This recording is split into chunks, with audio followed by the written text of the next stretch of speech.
டேய் குடலிங்க அது எடுடா. என்கிட்ட இல்ல, ஊமையிட்ட இருக்கு. டேய் அது எடுடா.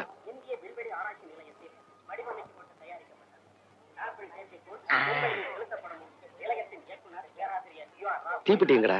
ஊமையின வாங்கிட்டு சொன்னேன். எங்கடா தீப்பெட்டி? டிக்கெட் எடுக்கிற அவசரத்துல தீப்பெட்டி மறந்துட்டேனே. தீப்பெட்டிக்கு என்னடா பண்றது? இந்தாங்க.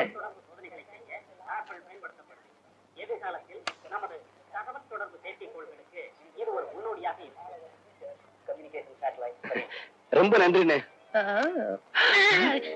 ஏய் ஏய் கழுத, நீ எப்படி உள்ள வந்த? கேட்டு கதவு வழியாத்தா? அது எங்களுக்கு தெரியாமலா இருக்கு. ஆமா, இந்த பொம்பளை கட்டு பொண்ணுசாமி கிட்ட நீ வந்த டிக்கெட் குடுக்குறான்னு சொன்ன, எப்படி விட்டா? அவன் கொடுக்க மாட்டேன்னு தான் சொன்னா. ஆம்பளை டிக்கெட் குடுக்கறாளே கண்ணாடி தாத்தா, அவங்க கிட்ட மூச்சு திருப்பிட்டு கையை நெட்டின டிக்கெட் கொடுத்துட்டாங்க. உங்க சட்டையை போட்டுக்கிட்டே ஏமாத்திட்டே பாத்தீங்களா? வீட்டுக்கு வா, அக்கா கிட்ட வச்சுக்கிறேன்.